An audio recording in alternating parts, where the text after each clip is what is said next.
자, 두 번째는 더 중요합니다. 그러면 어떤 시세를 어떻게 볼 거냐? 예를 들어서 지금 시장을 볼 때 제일 중요한 요인 팩트가 두 개 있는데 그 중에 하나가 달러 가치에 대한 의견입니다. 달러가 약세가 계속될 것이냐? 왜냐하면 지금 오르는 것들을 다 달러 약세에다 갖다가 붙이고 있기 때문이에요. 금값이 오른 이유도 여기 보시면 금값이 오른 이유도 달러 가치가 하락해서 금값이 올랐다는 식으로 얘기를 하고 있기 때문에 이런 면이 없는 건 아닙니다. 그렇다 보니까 달러 가치가 계속해서 약세일 거냐 아니냐를 보는 건 굉장히 중요한데 시장은 딱 양분돼 있습니다. 시장은 하우스들이 갖고 있는 의견이 거의 딱 반반입니다. 달러 약세가 더 이상은 지속될 수 없다는 쪽도 5 정도는 되고요. 달러 약세가 지속될 거라는 쪽도 5 정도는 됩니다. 시장에선 그런 쪽이고 저희는 달러 약세가 계속될 걸로 봅니다.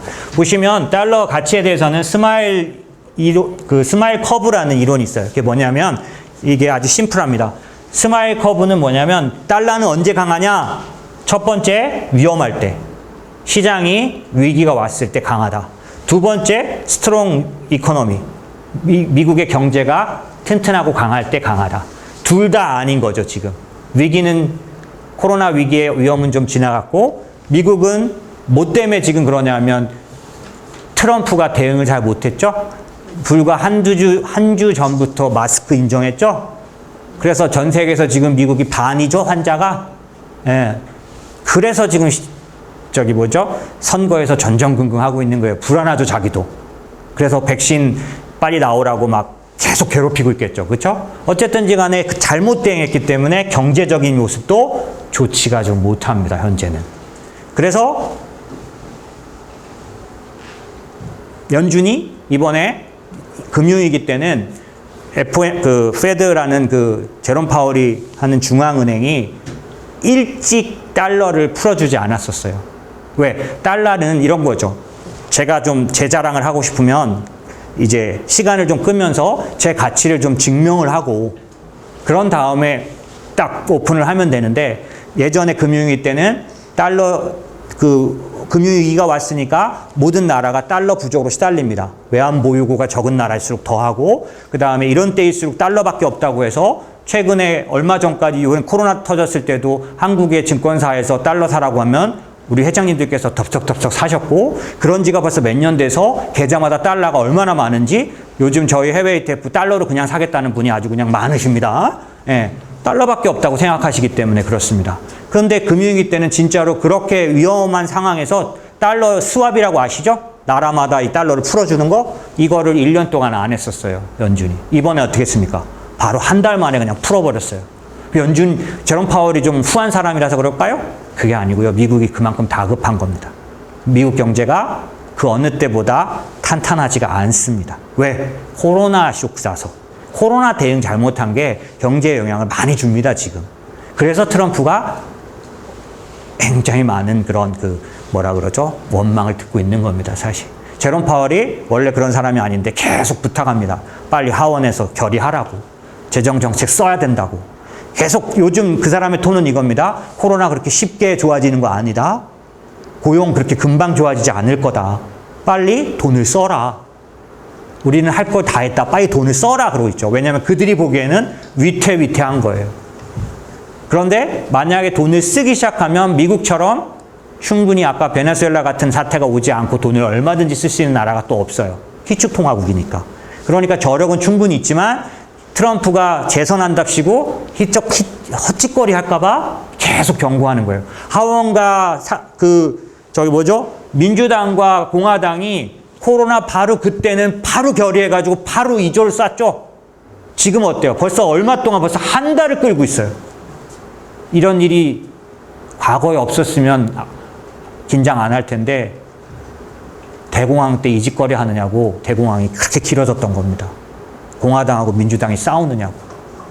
과거에 있었기 때문에 미국은 경계하고 있는 건데 이번에는 그래도 얘들이 제정신이라면 조만간 나오겠죠. 어쨌든지 간에 그럴 정도로 미국의 경제는 그렇게 좋은 상태가 아닙니다.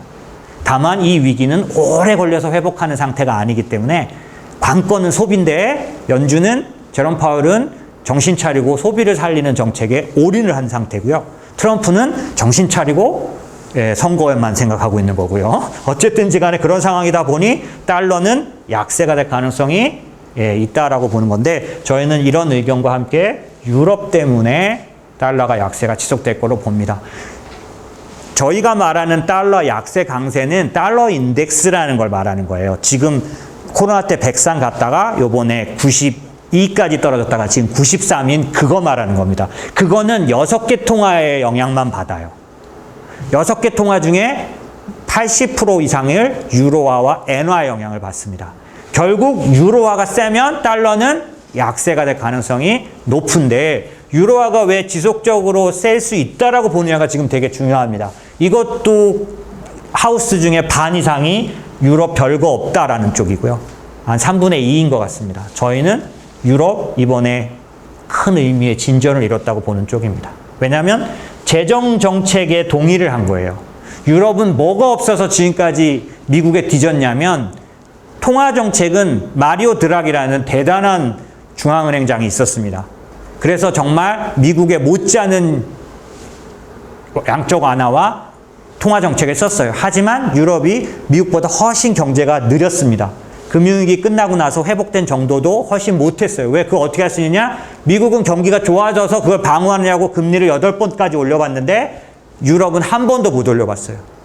그만큼 느리게 움직였는데 이유는 뭐냐면 재정정책을 쓰기 위해서는 17개, 8개 나라가 합의를 해야 합니다. 합의를 못 이뤘었던 거예요. 그 오랫동안 못했던 합의를 요번에 한 겁니다. 왜? 주도국인 독일이 급해졌어요. 그렇기 때문에 이번에 이런 합의를 통해서 50% 이상 진전이 있다고 저는 보는 사람이에요. 역사상, 유럽 역사상 이런 일은 없었는데 이 일이 시작됐기 때문에 상당한 결과가 올 거라고 보는 겁니다. 그런 면에서 보면 유로화는 강세를 유지할 거라고 보는 쪽이라서 그래서 저희는 달러 약세 의견을 가져가고 있고요. 왜 그렇게 보느냐? 유럽은요. 환경 관련해서 선진국이고 디지털 관련해서 선진국입니다. 만약에 유럽이 속도를 내기 시작하면 향후에 시장에서는 꽤 힘이 있을 걸로 보여지기 때문에 저희로서는 그렇게 보는 겁니다. 이거는 뭐 의견이 틀릴 수도 있고요.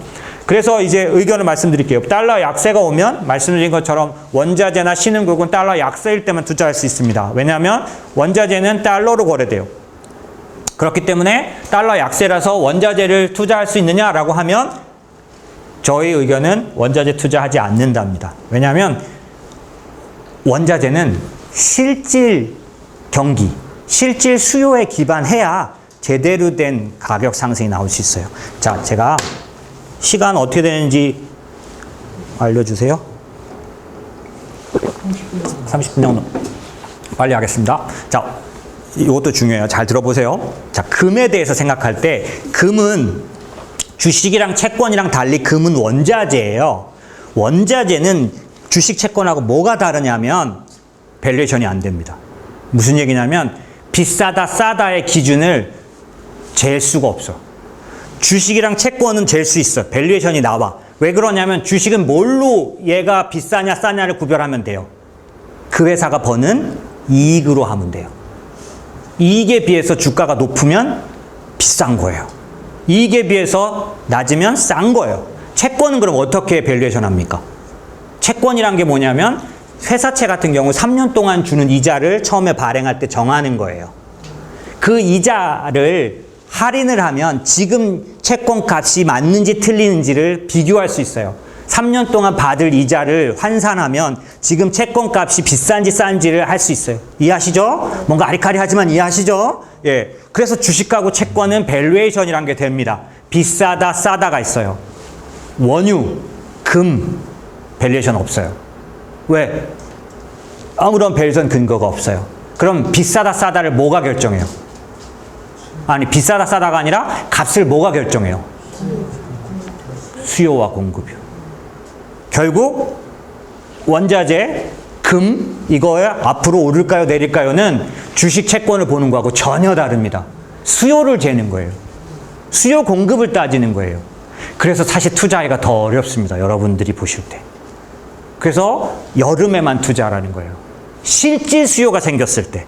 여름은 언제냐면 정말로 그 수요가 높아질 때인데 수요란 게 뭐겠어요? 경기가 좋아지면 어때요? 기본적으로 원자재 가져다가 뭘 생산해야 되잖아요.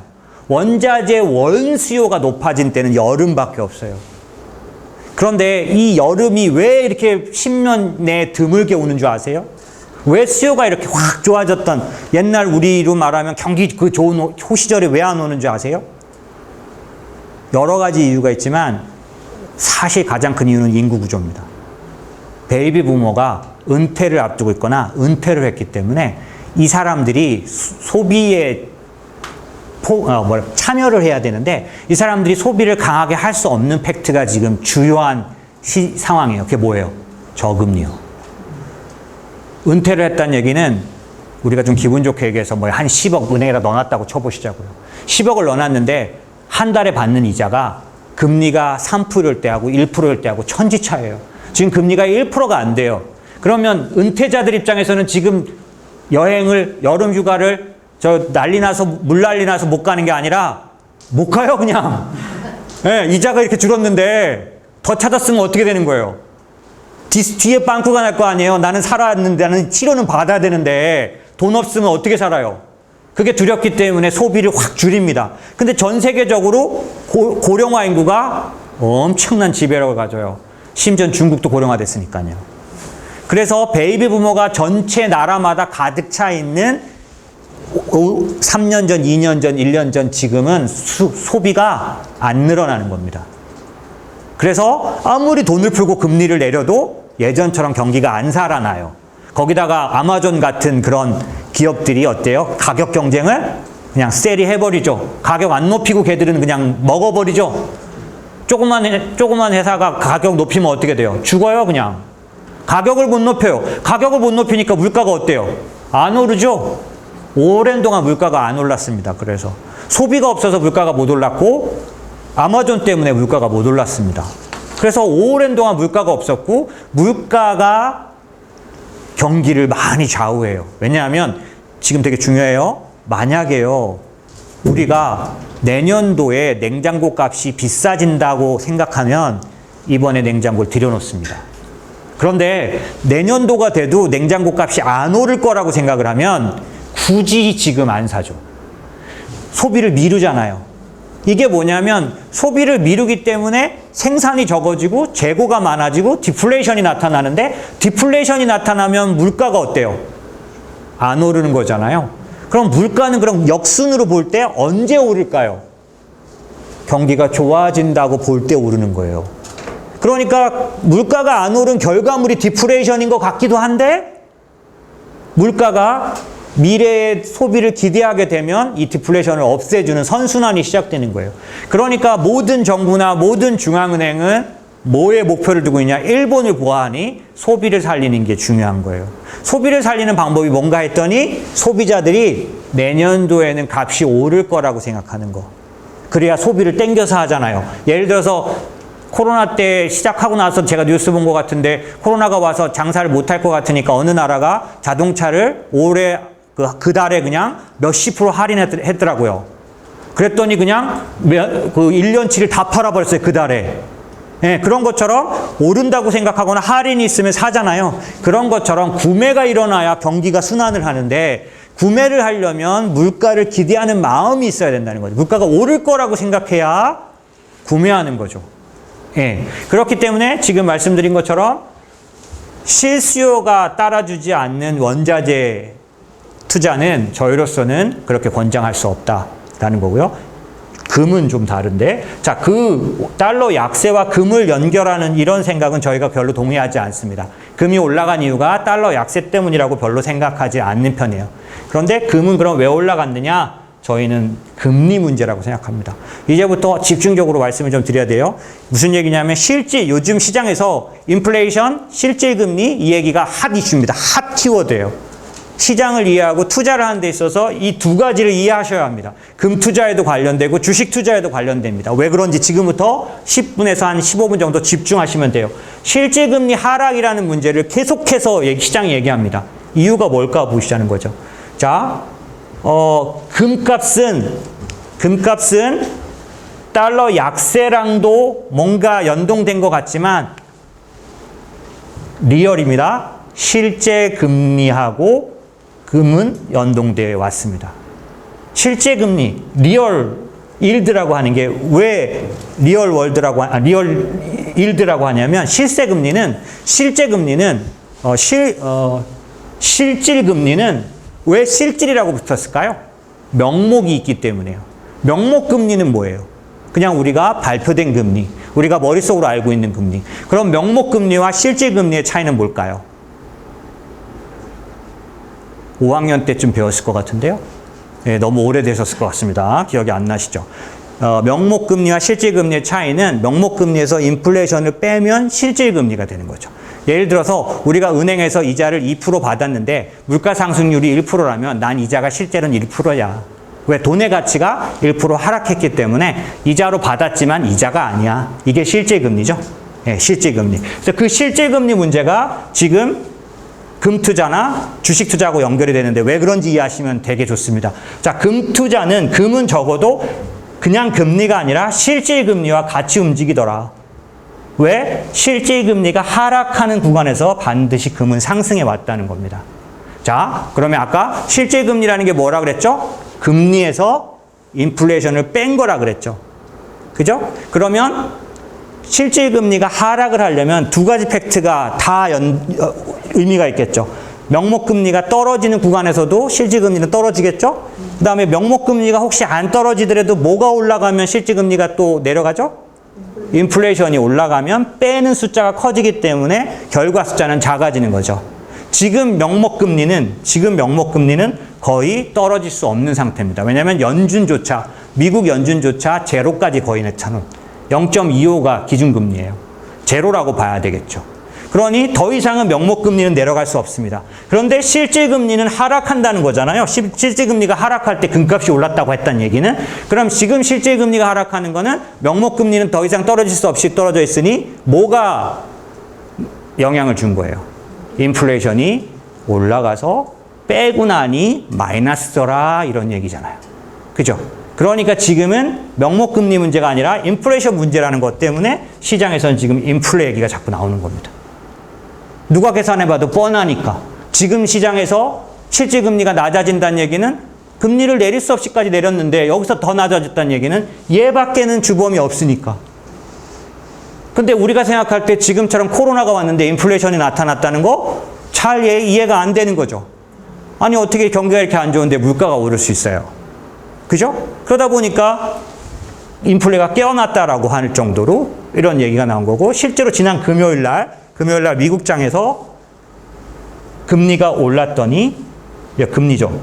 10년 리얼이라고 써 있나요? 예, 실제 금리, 인플레이션까지 반응한 거죠. 이 인플레이션 숫자를 뺀 이 금리가 올라갔더니 주가가 빠지더라는 겁니다. 그러니까 이 얘기는 앞으로 주가가 빠진다는 게 아니라 지금 시장은 실제 금리와 주가가 뭔가 반응을 하고 있다는 얘기예요. 뭔가 얘가 서로 간에 연관성을 갖고 움직이고 있더란 얘기인 거죠. 왜 그럴까라고 이해하는 게 필요한 거죠. 자, 왜 그러냐면 연준의 입장에서 생각해 보는 게 필요합니다. 자, 저런 파월은 코로나가 닥쳤는데 얘를 살리기 위해서 자기들이 알고 있는 모든 지식을 동원했는데 금리는 일단 바로 그냥 자기들이 협의해가지고 제로까지 그냥 확 낮춰버렸어요. 그리고 부도를 막기 위해서 회사채 채권을 사주겠다고 선언하면서 회사의 부도들을 막아버렸어요. 그리고 실제로 미국 연준은 이렇게 선언한 것 같습니다. 아무도 내가 허락하지 않는 부도는 나면 안 돼. 왜? 코로나 때 니네가 부도가 나면 모두가 쇼크에 빠지면서 다 같이 부도에 빠질 수 있어. 그러니까 아무도 부도 나지 마. 이렇게 말한 것과 같아요. 어쨌든 그런 상황에서 코로나 쇼크가 더 이상 연장되지 않도록 연준은 딱 막아놓은 상태인데, 그러다 보니까 금리를 최저까지 낮춰놨어요. 근데 문제는 뭐냐면 이 코로나 쇼크가 인컴 쇼크다 보니까 돈을 퍼부어서, 정부가 돈을 넣어서 시간을 끌 수는 있어요. 연준이 회사채를 사줘가지고 부도를 약간 유예할 수는 있어요. 하지만 얼마까지 끌 수 있을까요? 그 기간은 무한정일 수가 없는 거예요. 그럼 이 기간을 짧게 하는 방법은 백신이 나와가지고 그냥 후다닥 풀려가지고 그냥 옛날로 돌아가 버리면 되는데, 그런 기미가 좀 보일 때 초반에 5월달 이럴 때 왜 항공주도 오르고 뭐 백신 나온다는 것 때문에 그렇게 잠깐 반짝했지. 그 다음에 안 좋아졌죠 또. 왜? 지금 미국이 그 현실 아니야. 금방 안 좋아져. 더 나빠졌어 지금. 그 다음에 백신은 어때요? 쉽게 풀릴 수가 없잖아요. 그러니까 결국에는 지금 이 상황에서 이 장기전을 짧게 하는 방법은 하나밖에 없어요. 실제 경기가 살아나는 거죠. 실제 경기가 살아나게 하는 거는 하나밖에 없어요. 수요가 살아나는 거예요. 그렇기 때문에 연준은 수요를 살리고 또 하나의 문제가 있어요. 소비는 살려야 하는데 옛날에는 소비를 살릴 때 2009년도 금융위기가 왔을 때 소비를 살리기 위해서 뭘 했냐면 돈을 풀고 금리를 내렸어요.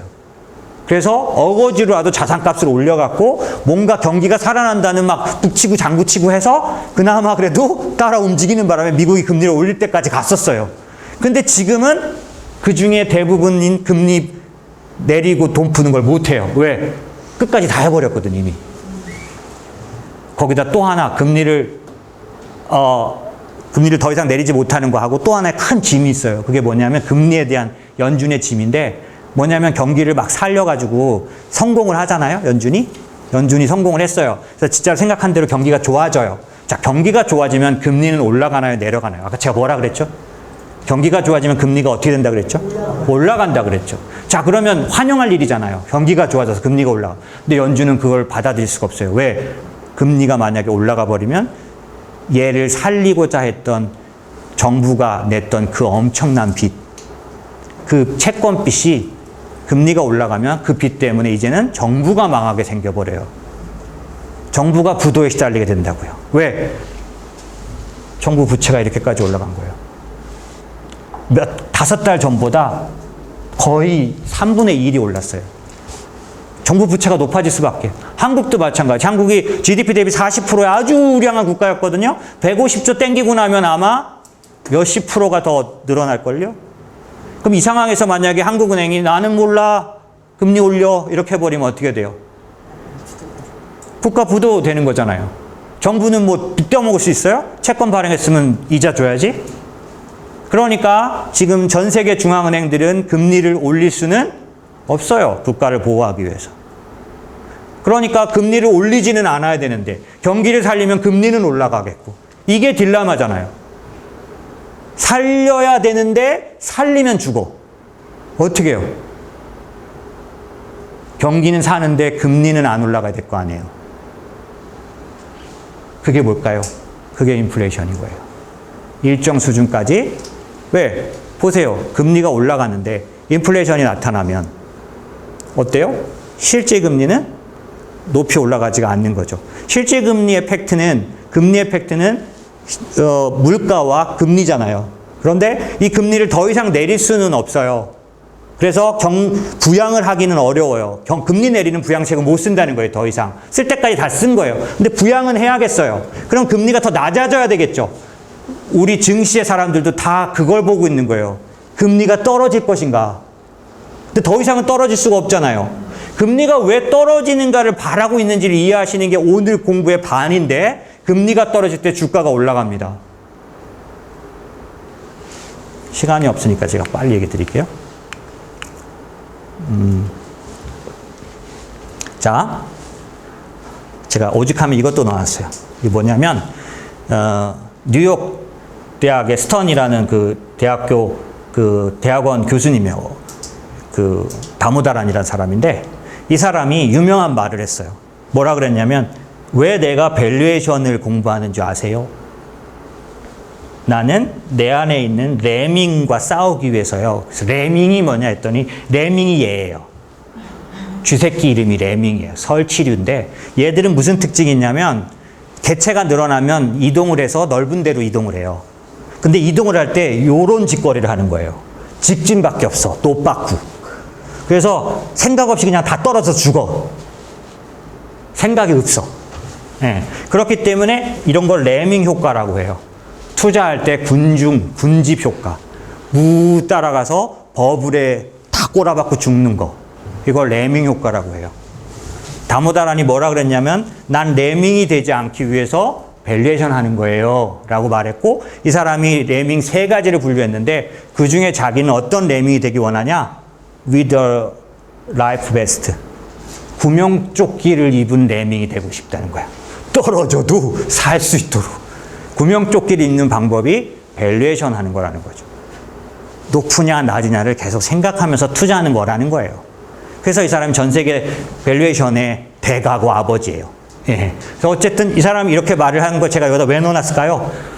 어려워도 공부해야 된다는 얘기 드린 거예요. 자, 금리가 내려가면 왜 주가가 올라간다고 생각하느냐 하면 실제로 주식은요, nominality. 무슨 얘기냐면 non-linearity. 무슨 얘기냐면 선형적이지 않다는 거예요.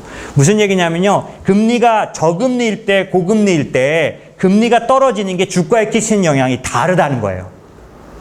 금리가 아주 낮을 때 금리가 더 내려가면 주가가 폭등하거나 올라가는 효과가 훨씬 더 크고, 금리가 몇 프로 좀 더 높을 때, 금리가 5, 6%, 7, 8%일 때 금리 내려가는 건 주가 영향을 못 주더라는 거예요. 그런데 지금은 극히 마이너스 금리에 있는 아주 낮은 금리이기 때문에 여기서 조금만 금리가 내려가도 주가는 엄청 많이 오르는 효과가 있다는 얘기를 하고 싶은 거예요. 그게 non-linearity입니다. 비선형적이라는 거죠.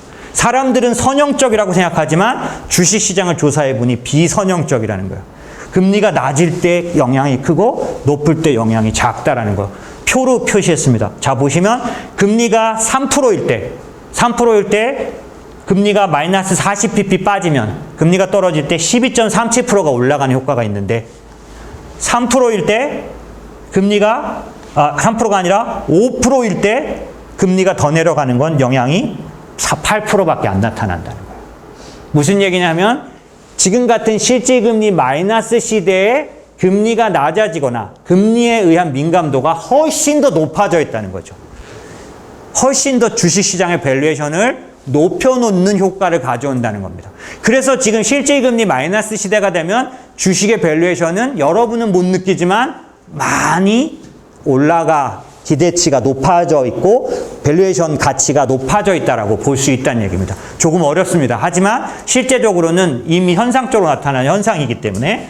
자, 또 하나, 이 제목이 잘못됐네요. 하워드 막스라는 사람이 있어요. 여기 오크트리라는 그런 펀드 운영하는 사람인데, 이 사람은 제가 항상 얘기하는 마켓 사이클에 대해서 대가로 불리는 사람이에요. 근데 이 사람이 얼마 전에 서신을 보냈는데, Time for Thinking, 생각을 해볼 때라는 거죠. 여기에 나온 내용이 뭐냐면 주식 밸류에이션을 할 때 지금처럼 여러 가지 밸류에이션 방법이 있는데 그중에 적정이익 수익률이라는 게 있다는 거죠. 여기는 어려우니까 제가 직관적으로 말씀드려 볼게요. 적정이익 수익률이라는 게 뭐냐면 우리가 주식을 투자할 때 몇 프로를 얻을 수 있다면 투자를 하느냐를 말하는 그런 의미예요.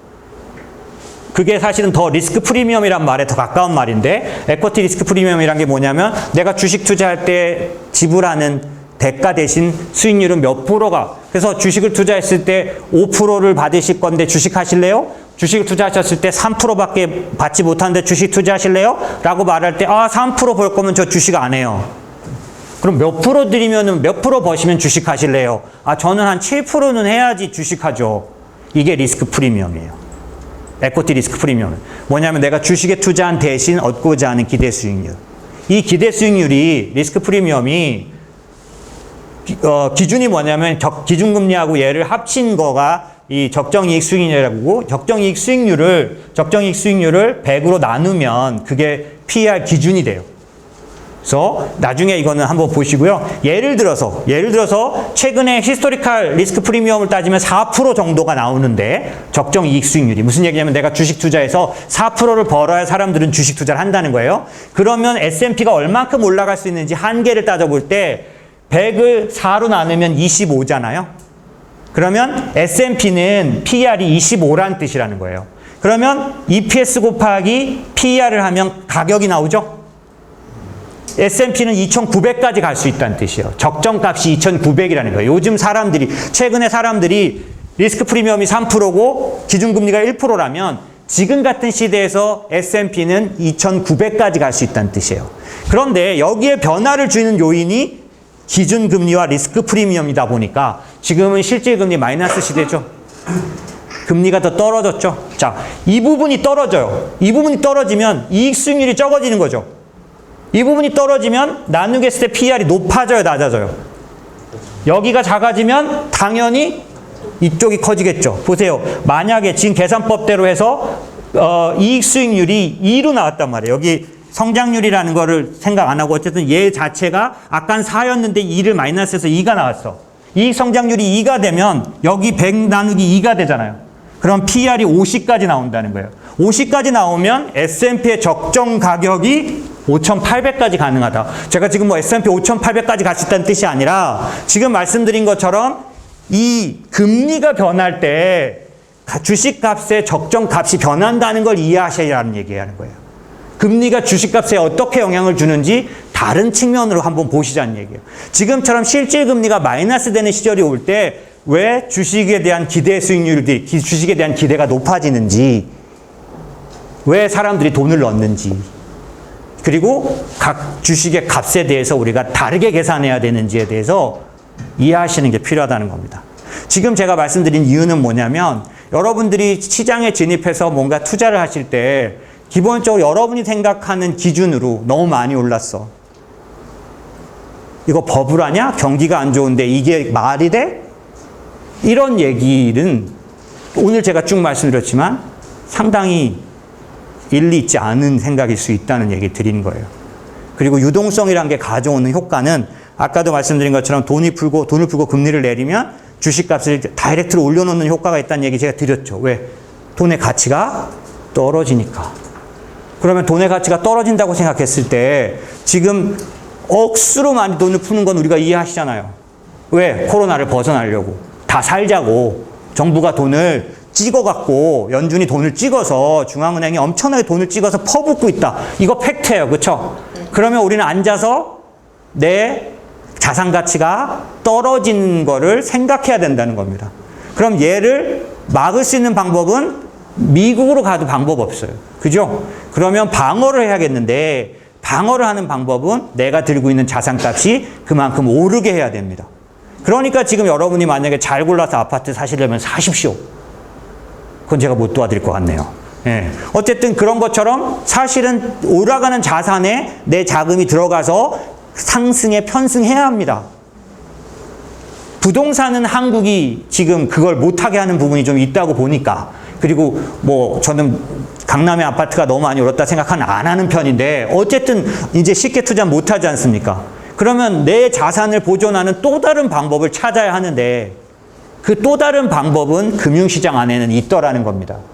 말씀드린 것처럼 기본적으로 돈의 가치가 떨어지면 반드시 그냥 정비례해서 올라갈 수밖에 없는 구조에 참여하시면 된다는 거예요. 말씀드린 것처럼 그게 의심이 되는 건 아까 화폐 공부 드렸잖아요. 금, 태환이 뭔지, 명목 화폐가 뭔지 설명드렸고, 지금 말씀드린 것처럼 그러다 보니까 아까 그 테크 관련된 기술주 관련돼서는 혼동하지 않으셨으면 좋겠어요. 지금 저희가 유동성이 많아져서 값이 올라가기 때문에 거기에 편승하는 투자는 전체 시장에 대한 부분이라면 기술주에 대한 부분은 조금 다른 영역이 있다. 그거 제가 설명은 못했지만 성장률이 보장되는 주식에 투자하면 PR이 극도로 높아집니다. 왜? 내가 기준금리 리스크 프리미엄을 지불하는 거에 비해서 이 회사가 일정 성장률을 계속 보장해 주기 때문에 이 회사에게 주는 배수를 높게 줘도 되는 거죠. 제가 어떤 비유를 들었냐면 직관적으로 이해하시게 해드리면 제가 유튜브하고 SK텔레콤을 여러 번 비교했습니다.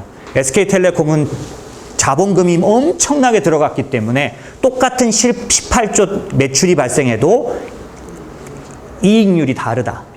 그럼 이 자본이익률이라는 측면에서 사실 이 적정이익 수익률을 다른 말로 하면 자기자본이익률입니다. 내가 자본을 넣어서 얼마를 돌려받을까의 문제거든요. 자기자본이익률로 따져볼 때 유튜브와 SK텔레콤은 천지차입니다. 왜? 내가 자기자본을 SK텔레콤처럼 넣어야 된다면, 그래서 18조 벌어낸다면 그 중에 수익은 얼마가 돌아오겠습니까? 하지만 자본이 거의 적게 들어간 유튜브에서 18조를 벌어내면 그 자본이익률은 얼마나 높겠습니까? 그럼 자본이익률이 높은 유튜브에 대해서 PR을 어떻게 줘야겠어요? 아주 높게 줘야겠죠. 그런 식으로 아예 다른 차원에 있는 테크 주식을 지금 다른 기업 구조와 비교한다는 것 자체가 맞지 않습니다. 그래서 저는 지금까지 제가 뭐라고 주장해 왔냐면 제발 좀 제 말 좀 들어보세요. 지금은 금융자본주의예요. 그래서 선생님들 자녀분들에게도 금융 공부 시키셔야 합니다. 옛날처럼 안 먹고 안 쓰고 안 입어서 모아놔도 금융을 모르시면 자산이 보존이 안 돼요, 선생님. 지금 설명드렸죠. 왜 보존이 안 되는지. 나는 모르고 있지만 내 자산은 떨어지고 있었던 거예요. 그렇기 때문에 금융 공부해야 돼요, 선생님. 제가 이렇게 말씀드렸는데 지금은 테크노 캐피탈리즘, 기술 자본주의 시대까지 간 거죠. 이제는 기술 기업에 대해서 이해하지 못하면 향후에 내 자산을 불리는 데 있어서 제한이 있다는 얘기 드리고 싶은 거예요. 그래서 기술주에 관련돼서는 보세요. 제가 아까 성장률이 담보가 되면 PR이 극도로 높아진다고 말씀드렸죠. 얘들이 얼마큼 성장했는지 보세요. 5년간 EPS 성장률이 낮은 게 12%예요. 5년 나누면 어떻게 될까요? 최소한 2, 3%씩 성장했죠. 성장률이 아까 2%일 때 PR 50배 가는 거 보셨나요? 그런 것처럼 기본적으로 EPS는 그런데 코로나 이전부터 달랐다는 겁니다. 이건 코로나 때문에 온 사태가 아니에요. 이건 구조적인 변화라고 여러 번 말씀드린 겁니다. 5년간 EPS를 크기로 나타낸 거예요. 보세요. 마이크로소프트 32%, 5년 동안 EPS 32% 올랐어요. 애플 13% 올랐어요. 얘네는 계속해서 성장해 왔어요. 계속해서 이익을 봐왔어요. 그런데 심지어 코로나의 타격도 안 받아. 구조적으로 그렇다는 거예요.